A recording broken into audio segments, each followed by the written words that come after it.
Hello friends, ఈ వీడియోలో నేను ఒక మంచి ఇంపార్టెంట్ అప్డేట్ ఆడుదాం ఆంధ్రాకు సంబంధించినటువంటిది తెలియజేస్తున్నాను. మరి ఇంకా మీలో ఎవరైనా సబ్స్క్రైబ్ చేసుకోకుండా చూస్తున్నట్లయితే వెంటనే సబ్స్క్రైబ్ చేయండి, లైక్ చేసి మీ మిత్రులకు షేర్ చేయండి. సో వెబ్సైట్ మనం ఆడుదాం ఆంధ్రాకు సంబంధించింది ఓపెన్ చేసి మన వార్డు సెక్రటరీ కానీ పంచాయత్ సెక్రటరీ కానీ వారి లాగిన్ కాండి. లాగిన్ అయిన తర్వాత మనకు యాజ్ యూజువల్గా స్క్రీన్ ఇలా కనిపిస్తుంది. ఇక్కడ మీరు డైరెక్ట్గా డాష్ బోర్డ్ తర్వాత గెట్ అంబాసిడర్స్.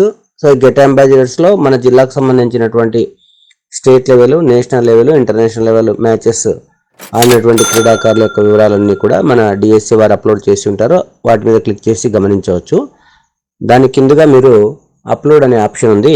ఈ అప్లోడ్ అనే ఆప్షన్ పైన క్లిక్ చేయండి.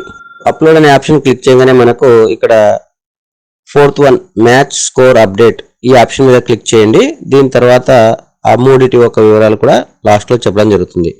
సో మ్యాచ్ స్కోర్ అప్డేట్ యొక్క వివరాలపైన క్లిక్ చేయండి.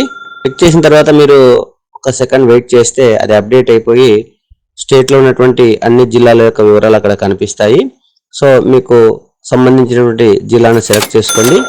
జిల్లాను సెలెక్ట్ చేసుకున్న తర్వాత నెక్స్ట్ మీ మండలాన్ని కూడా సెలెక్ట్ చేసుకోండి. మీ మండలం సెలెక్ట్ చేసుకున్న తర్వాత మీ అడ్మిన్ లాగిన్లో ఏ విలేజ్ లేదా వార్డు ఉంటుందో దానిపైన క్లిక్ చేయండి. దానిపైన క్లిక్ చేయగానే మనకు serial number, update, sports name, ground code, gender, match code, match date, match time, team 1, team 2, ఆ తర్వాత అప్డేట్ యొక్క వివరాలు అనేవి మనకు అక్కడ గ్రీన్ కలర్లో కనిపిస్తున్నటువంటి అప్డేట్ మీద క్లిక్ చేయాలి. సో క్లిక్ చేస్తే మనకు ఇక్కడ ఒక ప్లస్ గుర్తు దగ్గర ఒక కోడ్ జనరేట్ అయింది. ఇక్కడ మ్యాచ్ స్కోర్ అప్డేట్ అనే వివరాలు కనిపించాయి.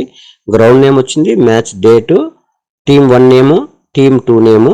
ఇక్కడ టీమ్ 1 కింద మనము యాప్లో అప్లోడ్ చేసినటువంటి ఆ స్కోర్ బోర్డ్ ఏదైతే ఉందో వాటిని దగ్గరగా ఉంచుకొని ఇది కూడా వెబ్సైట్లో స్కోర్ షీట్ అప్లోడ్ చేసే ప్రాసెస్ కనుక అదే స్కోర్ షీట్లో అక్కడ వచ్చినటువంటి స్కోరే ఇక్కడ ఎంటర్ చేయాల్సి ఉంటుంది. సో టీమ్ 1కు వచ్చినటువంటి స్కోరు, ఆ తర్వాత టీమ్ 2కు వచ్చినటువంటి స్కోరు ఆ బాక్స్లో ఎంటర్ చేయండి. దాని కిందగా సెలెక్ట్ ఈవెంట్ ఫోటో, అంటే ఇక్కడ మనం స్కోర్ డీటెయిల్స్ సంబంధించి అప్లోడ్ చేస్తున్నాం కనుక మనము అక్కడ ఈవెంట్ ఫోటో, ఆ తర్వాత మళ్ళీ ఆ స్కోర్ కార్డు యొక్క ఫొటోస్ అప్లోడ్ చేసే ఆప్షన్ ఉంది. కాబట్టి మీరు ఇక్కడ సెలెక్ట్ ఈవెంట్ అనే పైన క్లిక్ చేస్తే మనకు మన ల్యాప్టాప్లో గ్యాలరీ అనే ఆప్షన్ ఓపెన్ అవుతుంది. సో అక్కడ ఫోటోని సెలెక్ట్ చేయండి. ఫోటోని సెలెక్ట్ చేసిన తర్వాత మనకు ఇక్కడ అప్లోడ్ అనే ఆప్షన్ ఉంది కదా, ఈ అప్లోడ్ అనే ఆప్షన్ పైన క్లిక్ చేస్తే మనము అప్లోడ్ అయిపోతాయి. ఈ అప్లోడ్ అయిన తర్వాత మనకు ఇన్ఫో ఒకసారి అప్లోడ్ అయిన తర్వాత ఓకే అనే ఆప్షన్ చూపిస్తుంది. ఈ ఓకే అనే ఆప్షన్ పైన క్లిక్ చేయండి. సో ఫ్రెండ్స్, ఇప్పుడు మనము ఒకసారి ఇందాక చేసినటువంటి వాటి అప్లోడ్ ఆప్షన్ పైన మౌస్తో మనము ఒకసారి రైట్ సైడ్ డ్రాగ్ చేయండి. డ్రాగ్ చేస్తే మనకు ఇందాక వచ్చినటువంటి స్కోరు, ఆ టీం యొక్క స్కోర్ కూడా అక్కడ టైప్ చేసింది కనిపిస్తుంది. ఆ తర్వాత అప్లోడ్ స్కోర్ కార్డు, అప్లోడ్ యొక్క స్కోర్ కార్డు యొక్క నెంబర్ కూడా అక్కడ జనరేట్ అయింది.